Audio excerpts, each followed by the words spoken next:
নমস্কার বন্ধুরা। গীতা বড়বাবুর পাশে আবার এসে দাঁড়িয়েছে, আর সেটা জানার জন্যই বিস্তারিতভাবে শেষ পর্যন্ত দেখতে থাকুন।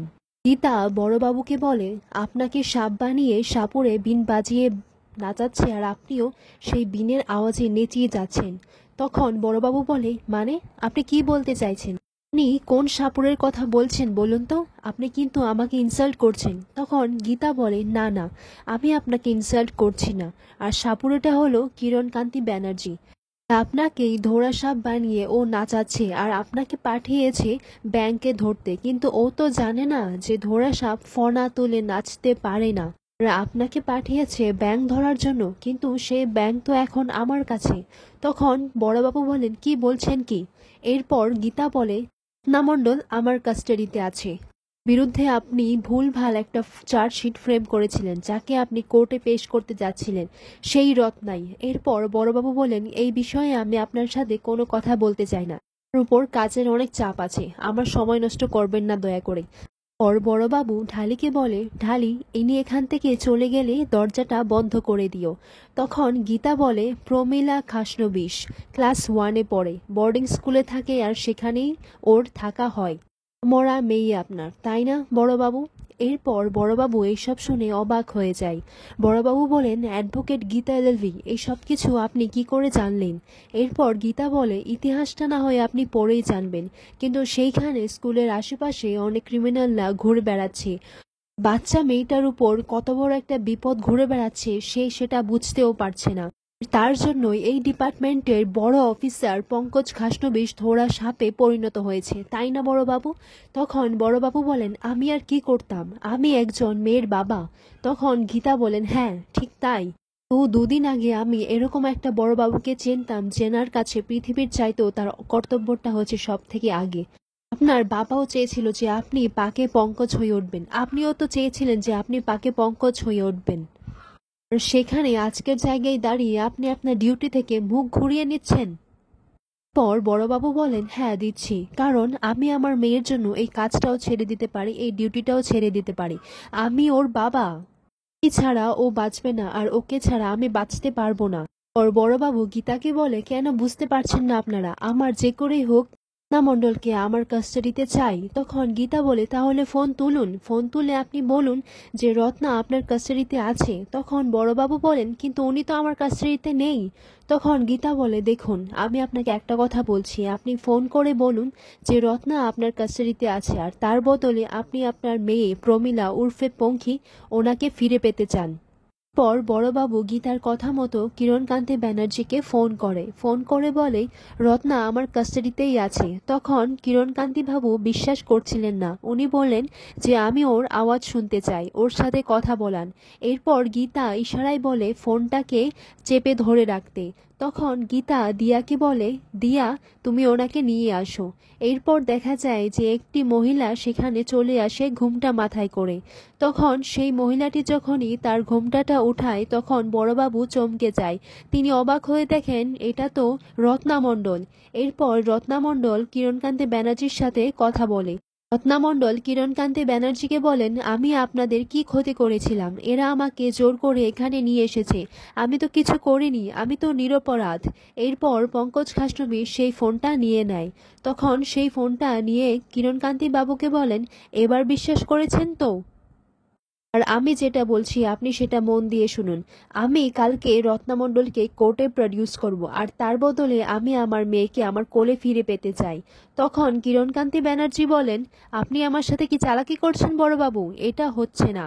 তখন বড়বাবু বলেন, কোনো চালাকি নয়, আমি আপনাকে বললাম তো, আমি কালকে রত্নামণ্ডলকে কোর্টে প্রডিউস করব, আর সেই সমস্ত কিছু করব যার কারণে যেন অগ্নিজিৎ মুখার্জিকে সাজা দেওয়া হয়। আপনি শুধু আমার একটাই কথা রাখবেন, আমার মেয়েকে আমার ফেরত চাই।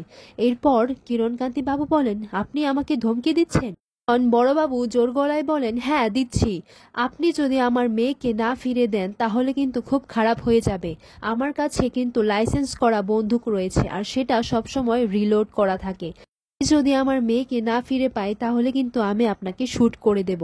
এরপর কিরণবাবু বলেন, ঠিক আছে, কালকে আপনি রত্নামণ্ডলকে কোর্টে প্রডিউস করুন, আর কোর্ট থেকে বাইরেই দেখবেন যে বাইরের গাড়িতে আপনার মেয়ে আপনার জন্য অপেক্ষা করছে।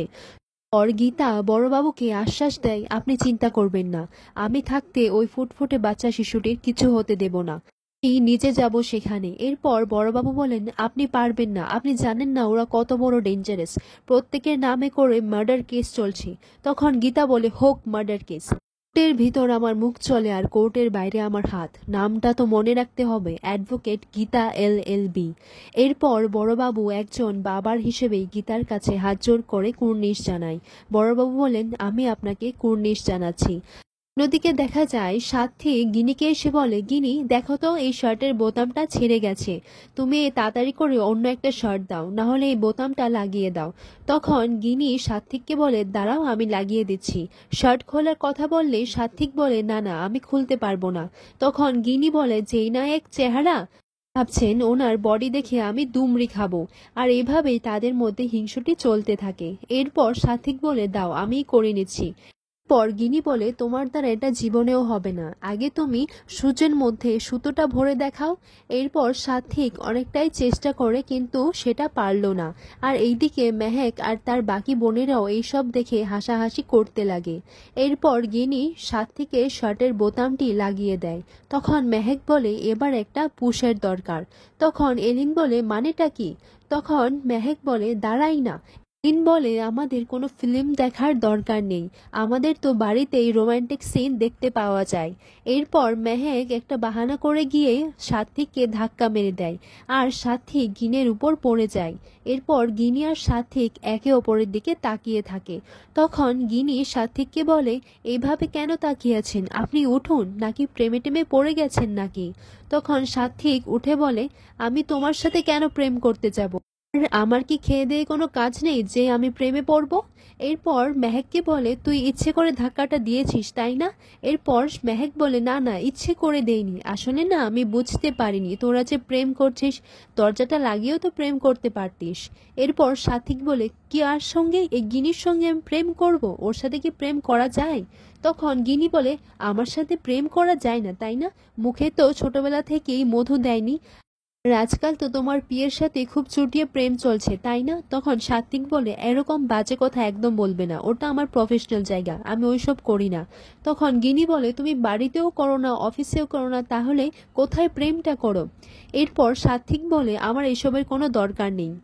পর গিনি সাত্বিককে বলে, আমি না আমার জন্য একটা ছেলে খুঁজে নেব প্রেম করার জন্য, তোমার থেকেও বেটার। পর সাত্বিক চলে গেলে মেহেককে জিজ্ঞাসা করে, তুমি ইচ্ছে করে ধাক্কাটা দিয়েছো তাই না? আর এভাবেই আজকের পর্বটি শেষ হয়। আগামী পর্বে আমরা দেখতে পাবো কিরণকান্তি ব্যানার্জি অগ্নিজিৎ মুখার্জিকে ফোন করে বলে আজকে কোর্টে রত্নাকে প্রডিউস করা হবে। এর মুহূর্তে দেখা যায় গীতা সবাইকে একটা প্ল্যান বলে আর সেটা ঔতসী রেকর্ড করে নেয়। আর অন্যদিকে দেখা যায় গীতার মাকে অগ্নিজিৎ মুখার্জি ফোন করে বলে, আমি তোপসে মাছের ফ্রাই খেতে চাই।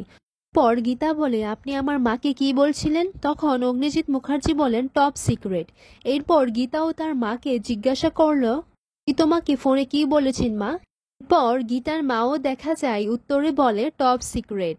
আর এরকম কিছুই দেখা যাবে আগামী পর্বে।